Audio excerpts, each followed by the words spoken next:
आप सुन रहे हैं मेरे साथ पसंदीदा औरत भाग 5। पृथ्वी अवनी को लेकर घर पहुंचा। दोनों अंदर आए और पृथ्वी ने फ्लैट का दरवाज़ा बंद कर दिया। अवनी पानी लेने चली गई और पृथ्वी अपनी शर्ट की बाजू फोल्ड करते हुए सोफे पर आ बैठा। उसने दीवार पर लगी घड़ी में समय देखा जो कि रात के 11:30 बजा रही थी। अवनी ने पानी का ग्लास लाकर पृथ्वी को दिया। पृथ्वी ने पानी पिया और ग्लास सामने टेबल पर रख दिया। अवनी ने ग्लास उठाया और जैसे ही जाने लगी पृथ्वी ने उसका हाथ पकड़कर उसे रोक लिया और कहा, अवनी थोड़ी देर मेरे पास बैठो ना। अवनी पलटी, ग्लास वापस रखा और पृथ्वी के बगल में आ बैठी। उसने देखा पृथ्वी कुछ बुझा बुझा सा है तो उसने उसके कंधे पर हाथ रखा और बड़े प्यार से कहा, क्या हुआ पृथ्वी, आप ठीक है ना? पृथ्वी ने अवनी का हाथ अपने हाथों में लिया और कहा, हाँ मैं ठीक हूँ, बस कभी कभी मन एकदम से भारी हो जाता है तो समझ नहीं आता कि क्या करूँ। क्या ऐसा कुछ है जो आप मुझे बताना चाहते हैं लेकिन बता नहीं रहे? हो सकता है वही बात आपको परेशान कर रही हो। अवनी ने प्यार से कहा, ऐसा कुछ नहीं है अवनी, मुझे तुम्हारे सामने फेक बनने की जरूरत नहीं है। मैं असल में जैसा हूँ वैसा तुम्हारे साथ रह सकता हूँ। पृथ्वी ने कहा, तो फिर क्या बात है? मैंने देखा आज शाम आप जयदीप भैया के घर पर भी चुप चुप थे। पृथ्वी, क्या मुझसे कोई गलती हुई है? मैं आपकी भावनाएं समझ सकती हूँ पृथ्वी, बस तुम समझ रहे हो ना मैं क्या? अवनी ने झिझकते हुए कहा, बेडरूम में चलो, मुझे तुमसे कुछ जरूरी काम है। पृथ्वी ने सोफे से उठते हुए एकदम से कहा, कैसा काम? अवनी ने धड़कते दिल के साथ कहा। पृथ्वी अवनी के थोड़ा करीब आया और उसकी आंखों में देखते हुए कहा, शादी के बाद घर में पति पत्नी अकेले हो, रात का वक्त हो, रोमांटिक मौसम हो, तो ऐसे में पति को अपनी पत्नी से क्या काम हो सकता है? पृथ्वी की बहकी बहकी बातें सुनकर अवनी का दिल धड़कने लगा। उस पर पृथ्वी का शरारत से उसकी आंखों में देखना उसे और बेचैन कर गया। वह कुछ बोल ही नहीं पाई।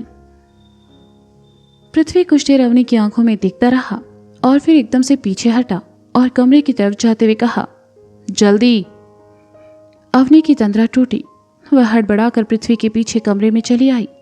अवनी के कमरे में आते ही पृथ्वी ने दरवाजा बंद किया। बिस्तर के किनारे खड़ी अवनी के ललाट पर पसीने की बूंदें झिलमिलाने लगी। उन्हें देखकर ही समझ आ रहा था कि वह थोड़ा घबराई हुई है। पृथ्वी ने उसे इस तरह कमरे में क्यों बुलाया होगा, सोचकर अवनी मन ही मन परेशान हो रही थी। दरवाजा बंद कर पृथ्वी अवनी की तरफ पलटा और उसकी तरफ अपने कदम बढ़ाते हुए कहा, मैं सोच रहा हूं क्यों ना आज रात मैं खुद सोऊं और ना तुम्हें सोने दूं। अवनी ने सुना तो शर्म और घबराहट के मारे अपने हाथों की उंगलियों को तोड़ने मरोड़ने लगी। पृथ्वी उसके सामने चला आया। उसने अवनी की आंखों में देखते हुए अवनी की गाल पर झूल रही लट को बड़े प्यार से कान के पीछे कर दिया। पृथ्वी की छुअन उसे सिहरन का एहसास दे रही थी। पृथ्वी अवनी के चेहरे को देखता रहा। उसे अवनी के होंठों से बड़ा प्रेम था। जैसे ही नजरें अवनी के होंठों पर पड़ी पृथ्वी के मन में उमंगें जागने लगी। उसने अपनी गर्दन को थोड़ा सा झुकाया और अपने होंठों को जैसे ही अवनी के होंठों की तरफ बढ़ाया अवनी ने अपनी आंखें मूंद ली। वह मारे शर्म के खुद में ही सिमटे जा रही थी और उसका चेहरा लाल हुए जा रहा था। होंठ कांप रहे थे और दिल तेजी से धड़क रहा था। पृथ्वी और अवनी के होंठों के बीच अभी भी फासला था। अवनी को घबराया देखकर पृथ्वी मुस्कुराया और पीछे हट गया। वह बिस्तर पर जा बैठा और बिस्तर के बगल में पड़े ड्रॉअर को खोलकर वो खत निकाले जो अवनी ने उसे दिए थे। अवनी ने जब महसूस किया कि पृथ्वी उसके करीब नहीं है तो उसने धीरे से अपनी आंखें खोली और देखा पृथ्वी सच में उसके सामने नहीं है। उसने गर्दन घुमाकर देखा तो पाया कि पृथ्वी बिस्तर पर बैठा उन खतों को देख रहा है जो अवनी ने उसे दिए हैं। अवनी पृथ्वी की तरफ चली आई तो पृथ्वी ने कहा, बैठो। अवनी पृथ्वी के सामने बिस्तर के दूसरे कोने पर आ बैठी। आराम से बैठो, और तुम डर क्यों रही हो? पृथ्वी ने अवनी की तरफ देखकर कहा, आपने कहा मैं सोच रहा हूं क्यों ना तुम्हें सोने दूं ना मैं सोऊं, आपने ऐसा क्यों कहा? अवनी ने डरते डरते कहा, अरे बेटा, क्योंकि मुझे तुम्हारे दिए खत पढ़ने हैं। अब इन्हें पढ़ने के लिए आज की रात मुझे जागना पड़ेगा और अकेले पढ़ूंगा तो बोर हो जाऊंगा, इसलिए सोचा अपने साथ तुम्हें भी जगा कर रखूं, पृथ्वी ने कहा। अवनी ने सुना तो उसने एक गहरी सांस ली और उसका हाथ अपने सीने पर चला गया। उसने धीरे से कहा, मुझे लगा आप। पृथ्वी ने अवनी की तरफ देखा और कहा, हाँ अवनी, मैं देख रहा हूं आजकल तुमको ज्यादा ही नॉटी हो गई हो। मुझे तुम्हारे इरादे कुछ ठीक नहीं लग रहे। देखो मैं बहुत शरीफ लड़का हूं। कहते हुए पृथ्वी अपनी शर्ट के बटन बंद करने लगा। पृथ्वी की बातें सुनकर अवनी खिलखिलाकर हंस पड़ी। ये देखकर पृथ्वी भी मुस्कुराया और खत अवनी को दिखाकर कहा, मैं इन्हें पढ़ूं? अवनी ने अपने पैरों को मोड़कर बैठते हुए कहा। पृथ्वी ने देखा कि 13 खत थे और हर खत पर एक तारीख लिखी थी। पृथ्वी ने उस खत को उठाया जो सबसे पहले लिखा गया था। उसने लिफाफा फाड़ा और उस पर रखा खत निकाला तो शाही की एक प्यारी सी भीनी खुशबू आई। पृथ्वी ने लिफाफे को साइड में रखा और खत पढ़कर अवनी को सुनाने लगा। प्रिय पृथ्वी, आज पहली बार मैं किसी के लिए खत लिखने जा रही हूँ। कभी सोचा नहीं था मैं तुम्हारे लिए इस तरह खत लिखूंगी। ये खाली खत न जाने कब से मेरी टेबल के दराज में रखे थे, जिन्हें मैं अपने पसंदीदा मर्द के लिए लिखना चाहती थी, लेकिन किस्मत को शायद कुछ और ही मंजूर है। आज ये पहला खत मैं तुम्हारे लिए लिख रही हूँ। जानती हूँ इस खत को पढ़कर तुम्हें खुशी के साथ साथ हैरानी भी होगी, वैसे ही जैसे इसे लिखते हुए मुझे हो रही है। तुम्हारा मेरी जिंदगी में आना महज एक इत्तेफाक है, लेकिन इस इत्तेफाक को न जाने क्यों तुमने हकीकत समझ लिया, और वो भी ऐसी हकीकत जो शायद कभी पूरी नहीं हो सकती। पृथ्वी, तुम एक बहुत अच्छे इंसान हो और मेरे अच्छे दोस्त हो, लेकिन तुम्हारी बातें अक्सर मुझे डरा देती है। मेरा और तुम्हारा कोई मेल नहीं है, हम एक दूसरे के लिए बने ही नहीं हैं। मैं जितना तुम्हें खुद से दूर करने के लिए कहती हूँ, तुम उतना ही मेरे करीब आ रहे हो। ये नज़दीकियाँ तुम्हें बर्बाद कर देगी पृथ्वी।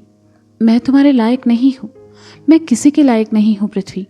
मैं प्यार और शादी जैसे बंधनों के लिए नहीं बनी। मेरा साथ तुम्हें खुशी नहीं बल्कि तकलीफ देगा, और मैं तुम्हारी तकलीफ़ें बढ़ाना नहीं चाहती। अब तक मुझे तुम्हारी बातें, तुम्हारा फ्लर्ट सब मजाक लगता था। मुझे लगा वक्त के साथ तुम सब भूल जाओगे, लेकिन आज तुमने जो किया उसे देखकर न जाने क्यों मुझे तकलीफ हुई। मुझसे माफ़ी मांगने के लिए तुमने 100 बार सॉरी नोट लिखा, वो भी ऐसे हालातों में जब तुम्हें ये नहीं करना चाहिए था। वो सॉरी नोट देखकर जितनी खुशी हुई उतनी ही तकलीफ तब हुई जब तुमने ये कहा कि इतने एफर्ट्स तो आज तक मैंने कभी रुशाली के लिए भी नहीं किए। न जाने क्यों उस वक्त ये शब्द मुझे चुभे। एक अजीब सा दर्द हुआ। जो तुमने किसी के लिए नहीं किया वो तुम ऐसे इंसान के लिए कर रहे थे जिसे तुमसे मोहब्बत भी नहीं थी। तुमने कहा तुम्हारे लिए सज़ा है, पर सच कहूँ तो मुझे सज़ा देने का कोई हक नहीं है पृथ्वी। तुम्हें परेशान करने के बदले में मैं खुद को सज़ा देना चाहूँगी, और वो सज़ा पीछे है। खत पढ़कर पृथ्वी ने उसे पलटा तो हैरान रह गया।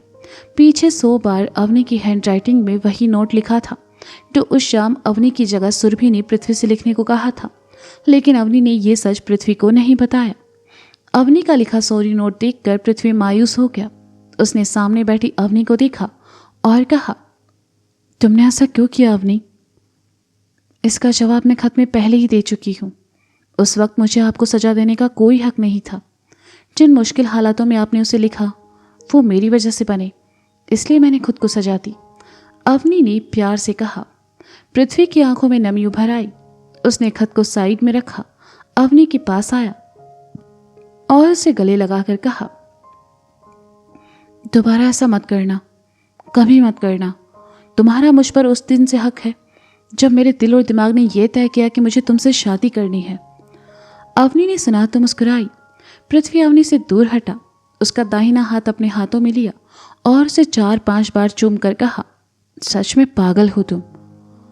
अवनी ने कुछ नहीं कहा, बस मुस्कुराती रही।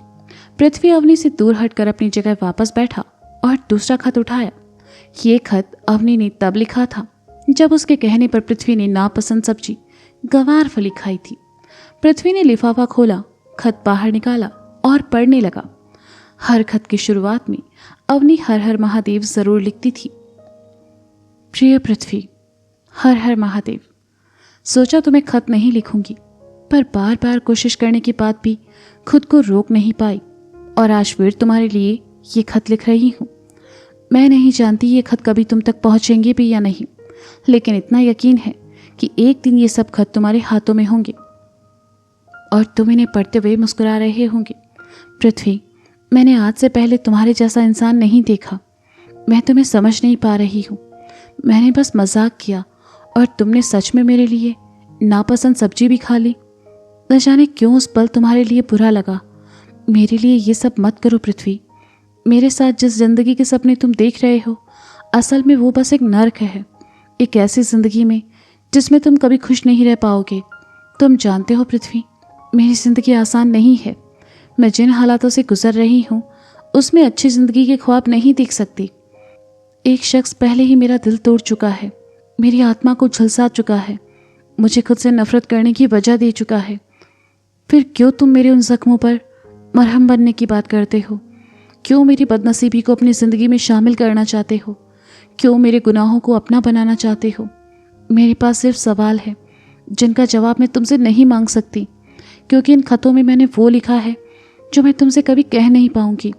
मैं नहीं जानती पृथ्वी मेरा भविष्य क्या है, लेकिन मैं तुम पर अपने दुख और तकलीफें थोपना नहीं चाहती। मैं खुद नहीं समझ पा रही कि क्यों मैं रात के तीसरे पहर बैठकर तुम्हारे लिए ये खत लिख रही हूँ, लेकिन तुम मेरी ज़िंदगी में आने वाले वो पहले और आखिरी इंसान हो जिसके लिए मैंने खत लिखा है। मेरे लिए खुद को बदलना बंद करो पृथ्वी। तुम जैसे भी हो बहुत अच्छे हो, बस इतना समझ लो कि मैं तुम्हारे लायक नहीं। कोशिश करूंगी इसके बाद तुम्हारे लिए कोई खत ना लिखूं। दूसरा खत पढ़कर पृथ्वी के चेहरे पर थोड़े गुस्से के भाव झलमिलाए और उसने अवनी की तरफ देखकर खत को समेटते हुए कहा, मैंने खुद को तुम्हारे लिए नहीं बदला है अवनी। मैंने खुद को इसलिए बदला क्योंकि मुझे तुमसे प्यार है। और ये बार बार मैं तुम्हारे लायक नहीं हूं लिखना ज़रूरी है क्या? तुम बहुत लायक हो। वो लोग तुम्हारे लायक नहीं थे जिन्होंने तुम्हारे साथ गलत किया और जिनके साथ तुम थी। पृथ्वी को थोड़ा गुस्से में देखकर अवनी ने उसे देखा तो पृथ्वी को एहसास हुआ कि ये इस खत साल भर पहले लिखा गया था। उसका गुस्सा तुरंत गायब हो गया और उसने खत को साइड में रखकर कहा, आई एम सो सॉरी, वो थोड़ा सा गुस्सा आ गया मुझे। लेकिन अवनी, तुम्हें जो कहना हो मुझसे कह सकती हो, बस आइंदा कभी ये मत कहना कि तुम मेरे लायक नहीं हो। तुम बहुत अच्छी हो अवनी, और मेरे लिए तुम हमेशा अनमोल रहोगी। अवनी ने सुना तो नम आंखों से मुस्कुरा दी। पृथ्वी ने देखा तो धीरे से खुद में बड़बड़ाया, पागल लड़की, हमेशा बस खुद को दोष देती रहती है। अरे सामने वाला भी तो नालायक हो सकता है ना। पृथ्वी को बड़बड़ाते देखकर अवनी ने कहा, हाँ। पृथ्वी की तंद्रा टूटी। क्या सोच रहे हो? अवनी ने कहा, सोच रहा हूं इन खतों को आगे पढ़ूं या नहीं। 2 खत पढ़कर ही मुझे कितना अजीब लग रहा है। सोचो तुम्हें इन्हें कैसे लिखा होगा। पृथ्वी ने कहा। अवनी मुस्कुराई और कहा, तीसरा खत लेकर यहां आओ। पृथ्वी ने तीसरा लिफाफा उठाया और अवनी की तरफ चला आया तो अवनी ने पृथ्वी की गोद में सर रखने का इशारा किया। पृथ्वी खुशी खुशी अवनी की गोद में सर रखकर लेट गया। अवनी उसके बालों में अपनी उंगलियां घुमाने लगी। पृथ्वी ने लिफाफा खोलकर खत बाहर निकाला और उसे पढ़ने लगा। प्रिय पृथ्वी, पिछले खत में मैंने लिखा था कि अब से मैं तुम्हारे लिए कोई खत नहीं लिखूंगी, लेकिन मैं चाहकर भी खुद को नहीं रोक पाई और ये खत लिख रही हूँ। पृथ्वी, सच कहूँ तो तुम्हारा मेरी जिंदगी में आना कोई इत्तेफाक नहीं है, बल्कि महादेव की कृपा है। तुम उस वक्त मेरी जिंदगी में आए जब मुझे किसी अपने की सख्त ज़रूरत थी। अपने गलत फैसलों और गलत लोगों के बीच मैंने जैसे खुद को भुला दिया था, लेकिन तुमने मुझे ये एहसास दिलाया कि असल में मैं कौन हूँ। मेरी एक अपनी पहचान भी है और सबसे बड़ा एहसास ये कि मैं एक इंसान हूँ। मैंने अपनी ज़िंदगी में हमेशा गलत लोगों पर भरोसा किया है पृथ्वी, पर न जाने क्यों तुम पर भरोसा करने का दिल करता है। इन सब का ये मतलब बिल्कुल नहीं है कि मुझे तुमसे प्यार है या मैं तुम्हें चाहती हूँ। इस ज़िंदगी में मुझे अब दोबारा कभी प्यार नहीं हो सकता पृथ्वी। तुमसे तो क्या, मैं किसी से भी नहीं कर सकती। ये खत मैंने तुम्हें कुछ बताने के लिए लिखा है। तुम हमेशा कहते थे ना कि मैं एक भरम की दुनिया से बाहर निकलूं, तो मैंने खुद को उस भरम से बाहर निकाल लिया है पृथ्वी। जिस इंसान से मैंने मोहब्बत की उस इंसान को आज मैंने हमेशा हमेशा के लिए अलविदा कह दिया है पृथ्वी। थोड़ी तकलीफ ज़रूर हुई, लेकिन मैंने कर दिखाया। ये जानकर आज तुम्हें बहुत खुशी होगी कि अब वो शख्स मेरी ज़िंदगी में नहीं है। मैं तुम्हारा शुक्रिया अदा करना चाहती हूँ पृथ्वी। जब मैं पूरी तरह टूट चुकी थी, जब मेरा मन चोटों से जख्मी था, जब मुझे सही और गलत में क्या चुनना है ये समझ नहीं आ रहा था, उस वक्त महादेव ने तुम्हें मेरी ज़िंदगी में भेजा। थैंक यू पृथ्वी। तुम मेरी ज़िंदगी में उस वक्त आए जब मैं खुद से हार चुकी थी। सब बातों को अगर एक तरफ कर दिया जाए तो मैं बस इतना कहूँगी कि चाहे तुम कहीं भी रहो, मेरे दिल में हमेशा तुम्हारे लिए एक सम्मान रहेगा। तुम्हें पढ़कर अजीब लग रहा होगा, लेकिन तुम नहीं जानते तुमने मेरी ज़िंदगी में क्या चमत्कार किया है। मैं तुमसे कभी मोहब्बत नहीं कर पाऊंगी पृथ्वी, लेकिन हाँ, तुम हमेशा मेरे अच्छे दोस्त रहोगे। एक ऐसे दोस्त जिसके लिए मैं खत लिख सकती हूँ। तो दोस्तों, आज कोई सवाल नहीं, बस पृथ्वी के लिए लिखे गए अवनी के खतों को पढ़िए और महसूस कीजिए उनकी मोहब्बत। मिलते हैं जल्दी अगले भाग के साथ। तब तक के लिए नमः पार्वती पतये हर हर महादेव शंभु।